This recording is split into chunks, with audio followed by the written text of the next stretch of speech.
सभी साथियों को अनुसर का नमस्कार। आपको एक डिमांड थी, वो डिमांड ये कि बीपीएससी केमिस्ट्री फेज 2 का आखिरकार सर सिलेबस क्या है। इस सिलेबस पर पूरी चर्चा हम लोग करेंगे आज और इस वीडियो के माध्यम से। तो प्लीज़ वीडियो को शेयर करिए, अपने दोस्तों में लाइक करिए और इस पे बेस्ट कमेंट की उम्मीद भी आपसे करूंगा। और आपकी जो डिमांड है कि सर पीडीएफ हमें मिल जाती तो मैं आपको पीडीएफ भी दूंगा। ये जो क्वेश्चंस लास्ट ईयर आए हैं उनको ध्यान में रखते हुए ये पीडीएफ तैयार की गई है। और ये कुछ जो क्वेश्चंस हैं, इन क्वेश्चंस में इस बात का भी ध्यान रखा गया कि क्वेश्चन किस टॉपिक से ज़्यादा आए हैं, उन्हीं टॉपिक को उठा करके सिलेबस प्रिपेयर किया गया है। It is self made BPSC chemistry syllabus phase 2। Physical chemistry पर देख लेते हैं। तो फिजिकल केमिस्ट्री में आप नोटिस करिएगा कि फिजिकल केमिस्ट्री का जो सिलेबस है, इसमें some basic concept of chemistry जो हमारा टॉपिक है, इस some basic concept of chemistry में अगर हम लोग ध्यान दे रहे हैं तो कुछ टॉपिक पर ज़्यादा फोकस, जिन्होंने ज़्यादा फोकस किया है वो आपको बता देता हूँ। एक तो लॉ है, यहाँ पर अगर मैं आपसे बात करता हूँ तो केमिकल जो लॉ है उनको ध्यान में दीजिएगा। जैसे लॉ ऑफ केमिकल कॉम्बिनेशन से चलेंगे तो सभी लॉ 4 आ जाएंगे जो मैंने पढ़ाए हैं। इसके बाद आपको मोलर मास पर फोकस कर लेना है और केमिकल इक्वेशन एंड स्टाइक्योमेट्री पर फोकस कर लेना है। इन्हीं पर ही क्वेश्चन आपको मिल जाएंगे। और मोल कंसेप्ट, ये पूरा टॉपिक मैंने डिटेल में पढ़ाए हैं, सभी टॉपिक पढ़ाए हैं। Percentage composition, empirical formula, molecular formula पे भी डिस्कशन किया है। तो ये एक प्रॉपर सिलेबस है। इसकी गहन डिटेल की जानकारी भी आपको बाद में दूंगा, किस किस टॉपिक में कितने नंबर से क्वेश्चन आने की संभावना है। लेकिन पहले आप इस वीडियो को देखिए और नोट करिए, इस पीडीएफ को डाउनलोड करिएगा। स्टेट ऑफ मैटर पर बात कर लेते हैं। तो स्टेट ऑफ मैटर एक्चुअल में यहाँ पर गैसियस स्टेट भी सिलेबस में है और सॉलिड भी है, लेकिन लिक्विड में बहुत ज़्यादा आपको परेशान नहीं करूँगा मैं। आप यहाँ पर सबसे ज़्यादा इम्पोर्टेंट गैसियस स्टेट है, जिसमें आपको केवल जो ध्यान देने वाली बात है, जहाँ से क्वेश्चन मिलने की उम्मीद है, वो है concept of average, root mean, square velocity और मोस्ट प्रोबेबल वेलोसिटीज पर क्वेश्चन 100% मिलेगा। यानी कि नोट कर लो आज, जैसा कि पिछली बार भी कमेंटमेंट किया था मैंने, उसी तरीके से आज भी कर रहा हूं कि यहां से क्वेश्चन आने की संभावना ज्यादा है। कंप्रेसिबिलिटी फैक्टर से क्वेश्चन आने की संभावना बहुत ज्यादा है। और टेम्परेचर का इफेक्ट जो है वो सरफेस टेंशन और विस्कोसिटी पर क्वेश्चन आने की संभावना बहुत ज्यादा है। यहीं पर अगर मैं बताता हूं आपको, तो वैंडरवाल गैस इक्वेशन को आप पढ़ लीजिएगा। वैंडरवाल गैस इक्वेशन को ध्यान से पढ़ लीजिएगा, इस पर भी क्वेश्चन आ सकता है। बाकी नॉर्मल लॉ तो आपको अपने पढ़ने ही पढ़ने, उनको किसी कीमत पर नहीं छोड़ना चाहिए मेरे हिसाब से।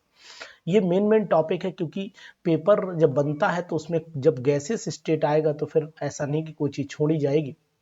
वैंडरवाल का मतलब हो गया रियल गैस की पूरी इक्वेशन, जिसमें लिक्विफेक्शन भी है, जिसके अंदर जेड भी है, कंप्रेसिबिलिटी फैक्टर। मत कहना सर इसमें लिखा नहीं है, लेकिन अगर वैंडरवाल आ गया तो फिर सब आएगा रियल गैस वाला।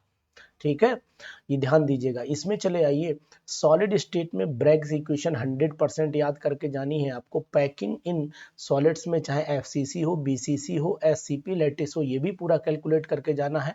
और साथ में इम्परफेक्शन पर क्वेश्चन नोट कर लो, आज ही नोट करो, 100% आएगा। यहाँ पर मैं लिखे भी दे रहा हूँ, 100% क्वेश्चन यहाँ से भी मिलना है, 100% क्वेश्चन वैंडरवाल से भी मिलना है। ये नोट कर लो। खाली पीडीएफ डाउनलोड करके तकिया के नीचे रख के सोने से कुछ नहीं होने वाला है। ये पता भी रहना चाहिए ना कि एग्जामिनेशन देना भी एक कला होती है, वो सबको नहीं आती। जिनको आती है वही सेलेक्ट होते हैं, चाहे वो कितने भी धुरंधर लोग क्यों ना हो।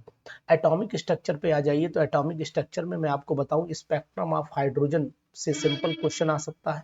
बोहर मॉडल के पोस्टुलेट पर क्वेश्चन आ सकता है। और रेडियाई यानी कि एनर्जी ऑफ इलेक्ट्रॉन और रेडियाई ऑफ डिफरेंट ऑर्बिट के फार्मूला या जरूर याद कर लीजिएगा।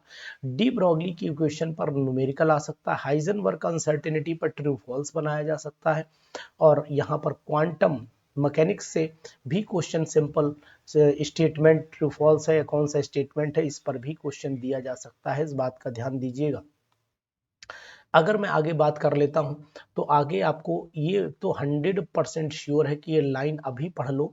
Variation of psi to psi 1, इस पर क्वेश्चन आना निश्चित है, 100% इस पर क्वेश्चन आना निश्चित है, छोड़ना किसी कीमत पर आपको नहीं है, इस बात का ध्यान दीजिएगा।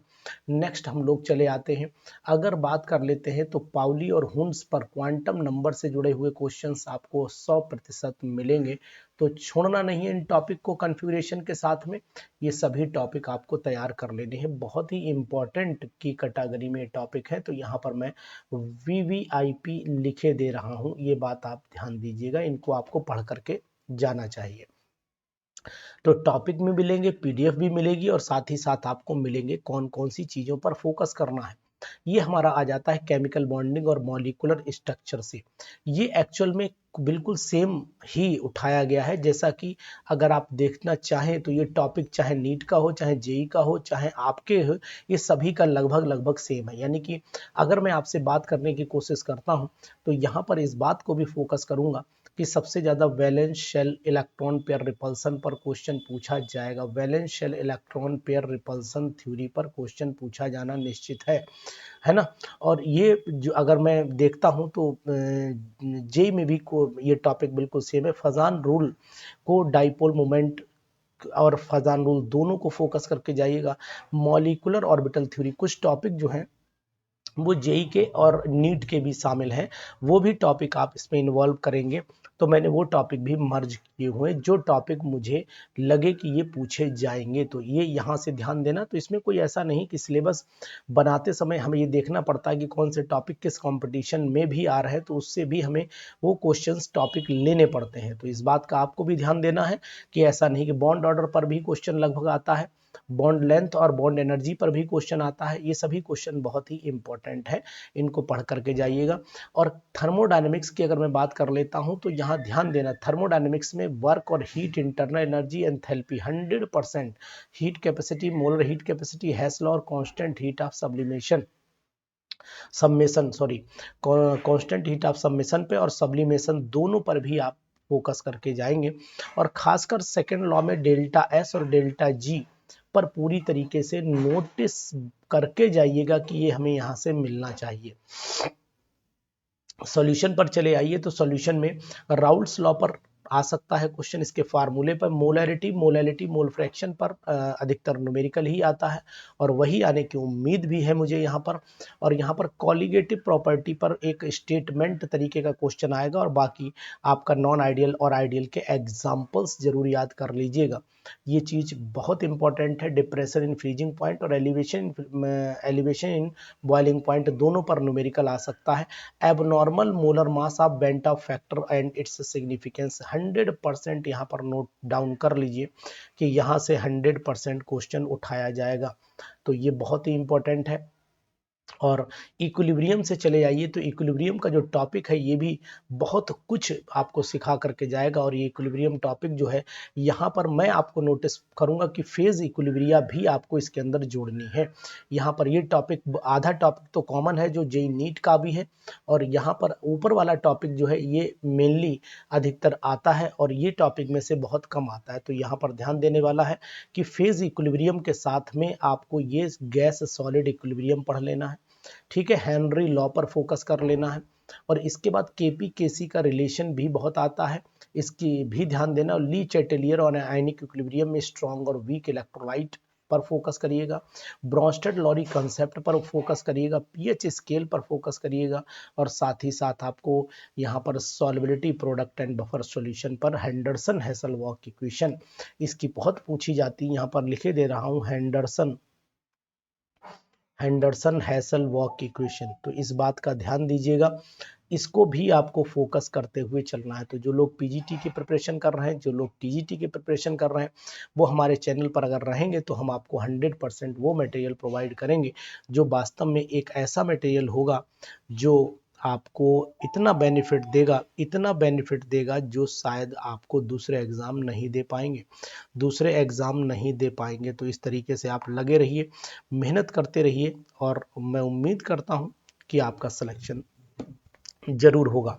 तो जो टॉपिक आपको बताए जा रहे हैं उन टॉपिक को कहीं से कहीं तक नेग्लेक्ट नहीं करना और पीडीएफ को हमारी डिस्क्रिप्शन लिंक से जाकर के डाउनलोड कर लीजिएगा। यहाँ पर इलेक्ट्रोलिटिक और मेटेलिक कंडक्शन जो है इस पर आप फोकस कर लीजिएगा, थोड़ा सा ज़्यादा नहीं। कोलरिस लॉ तो मान के चलो 100% आएगा, इसके एप्लीकेशन के साथ में इसे याद करना है। गैल्वेनिक सेल से ईएमएफ को कैलकुलेट करना। नेक्स्ट क्वेश्चन पर तो 100% आप अभी लिख लीजिए, चाहे मेरी बात मानो ना मानो, पेपर आएगा उसके बाद में, लेकिन इससे पहले लिख लो।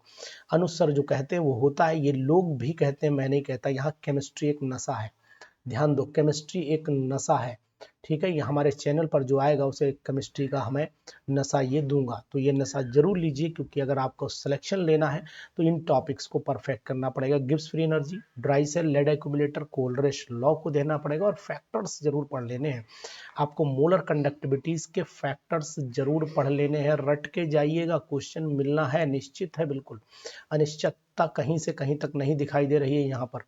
यहाँ चले आइए, अगर आप देखना चाहते हैं तो ऑर्डर और मॉलिक्युलरिटी ऑफ रिएक्शन पर फोकस कर लेना। जीरो फर्स्ट ऑर्डर रिएक्शन पर मेन फोकस करना है, ज्यादा नहीं। इनकी हाफ लाइफ पर फोकस करिएगा।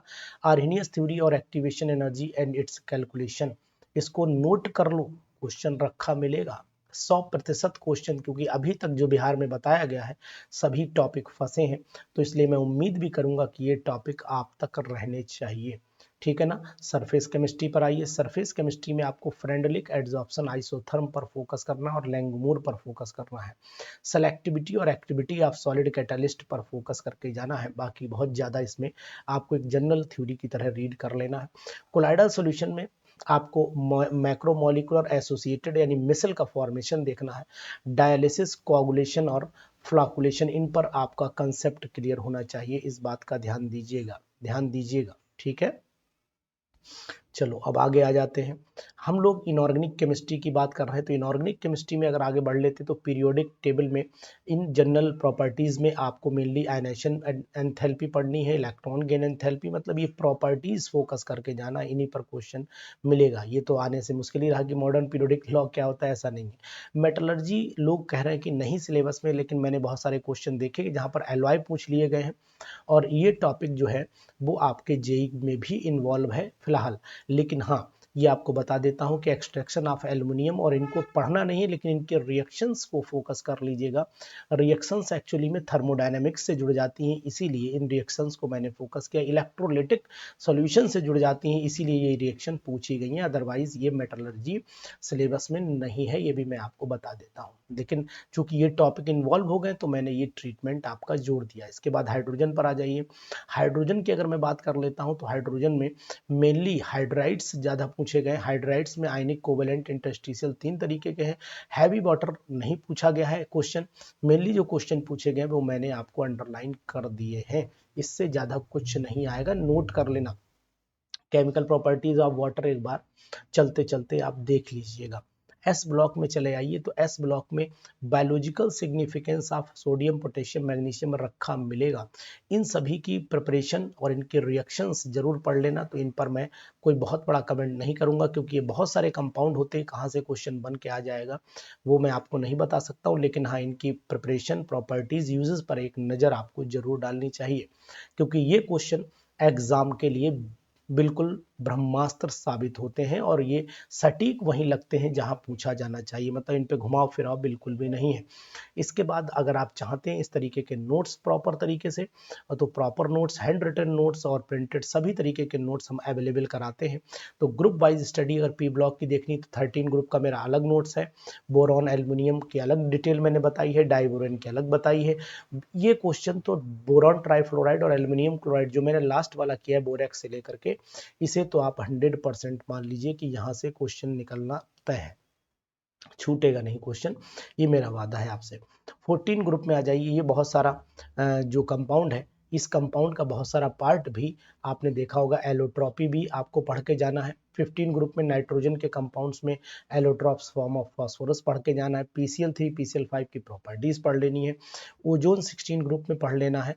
और आपको यहाँ पर इंडस्ट्रियल प्रिपरेशन तो लगभग सभी की पढ़ करके जाना है। हाइड्रोक्लोरिक एसिड के जो हाइड्रोक्लोरिक एसिड है उनका भी आपको डिटेल आपको पढ़ लेना है। ये ऑक्सो एसिड्स ऑफ हेलोजन भी ध्यान से, इनका एसिडिक अरेंजमेंट भी पूछा जाता है, इस बात का ध्यान दीजिएगा। लीजिएगा।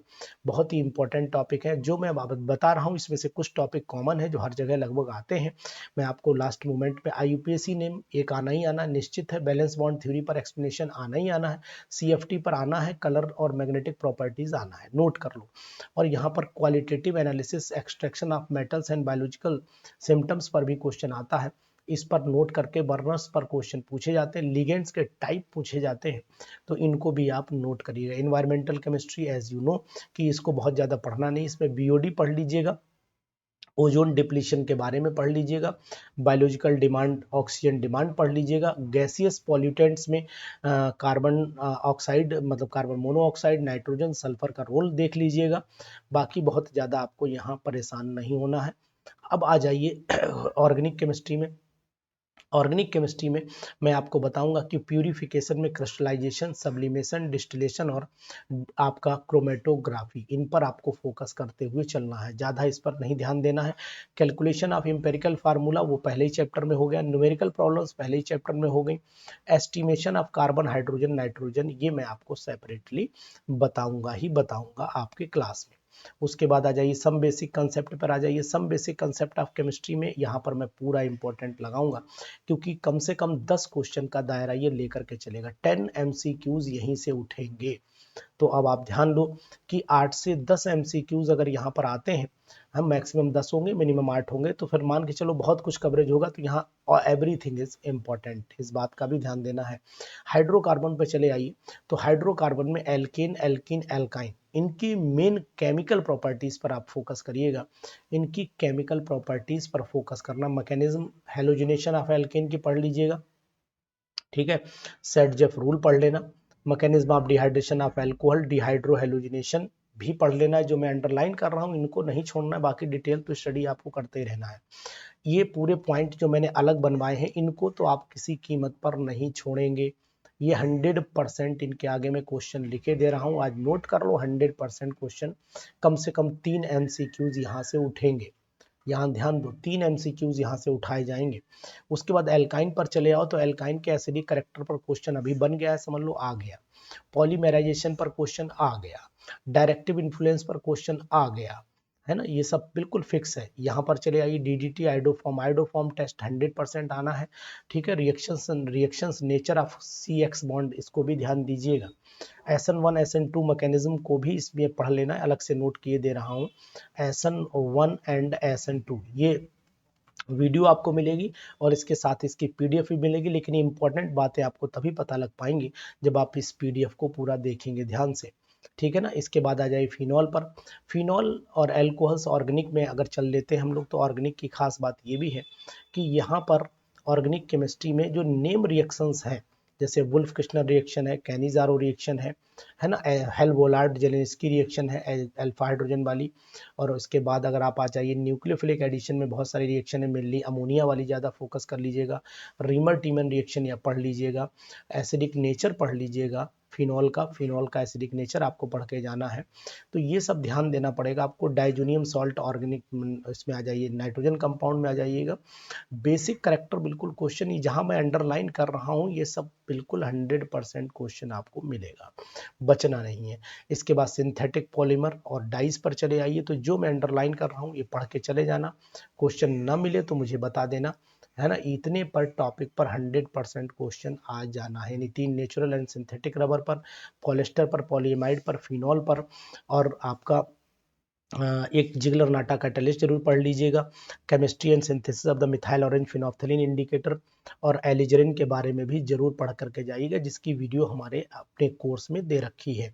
उसके बाद बायोमोलिक्यूल में विटामिन पर फोकस कर लेना, विटामिन वाटर सॉल्युबल कौन सी होती है, फैट वाली कौन सी होती है, इसको पढ़ लेना। प्रोटीन में जनरली एक रीडिंग पढ़ना, बॉन्ड, पेप्टाइड बॉन्ड पर फोकस कर लेना, और अगर कार्बोहाइड्रेट्स पे चलते हो, ग्लूकोज फ्रक्टोज की जो केमिकल रिएक्शंस हैं वो पढ़ लेना, बहुत ज़्यादा परेशान। अल्फा अमीनो एसिड को भी आपको ध्यान देना पड़ेगा, जिसपे ज़्यूरेटरायन बहुत इंपॉर्टेंट है। इसके बाद ऑर्गेनोमेटेलिक कंपाउंड में ग्रिग्नार्ड रिएजेंट की फॉर्मेशन पढ़ लेना। हेट्रोसाइक्लिक में पायरोल, फ्यूरॉन, थायोफिन, इनको जरा फोकस कर लेना, जिन पर मैंने जितने क्वेश्चन बताए सब आए, इसलिए जरूर आप मेरे इस कोर्स को यूज करिए, क्योंकि ये 100% सिलेक्शन वाला कोर्स है। फैट्स ऑयल्स के common reactions value, iodine value note कर लेना, और सपोनिफिकेशन की डेफिनेशन क्या होती है, सिंथेटिक और नेचुरल पॉलीमर में जो मेन टॉपिक है वो मुझे आपको दिखाई दे रहा है कि ये वाला टॉपिक आपको फोकस कर लेना है, तो इस पे आप ध्यान दीजिएगा। डाइज में चले आइए तो एलिजरेन डाइज और मिथाइल ऑरेंज फिनोफ्थलीन, इनको भी आप इंडिकेटर की तरह यूज़ कर सकते हैं।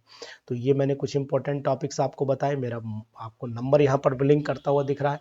कोर्स इस समय नवरात्रि ऑफर चल रहा है, यानी कि जो कोर्स 1500 का है वो कोर्स अब मात्र इस समय 1000 में चल रहा है। तो इसलिए अगर आप चाहते हो कि जल्दी से जल्दी ज्वाइन कर लें तो फिर ये मौका आपके पास मात्र अब 2 दिनों का बचा है। अगर इन 2 दिनों में आप ज्वाइन कर लेते हैं तो ठीक है, नहीं तो अदरवाइज आपको फिर उसी पर आ जाएगा, क्योंकि इस समय नवरात्रि का ऑफर लगा हुआ है। तो ये सिलेबस नोट करिए, इसमें कुछ सिलेबस आपका जेई का मर्ज है, कारण यह है कि वही सिलेबस आपका दिया गया है। कुछ सिलेबस पर्टिकुलर अलग से है, वो भी दिया गया। तो मैंने पूरा कंपाइल किया हुआ सिलेबस आपको ये पीडीएफ हमारे इस ऐप से मिल जाएगी। तो कैसा लगा वीडियो जरूर बताइएगा, और सिलेबस का ये कॉम्बिनेशन आपको बहुत मदद करेगा आपके एग्जामिनेशन में। तो जरूर इसको पढ़िए और एंजॉय करिए अपनी लाइफ के साथ में, मेहनत करते रहिए, सिलेक्शन हम करवाएंगे। Thank you.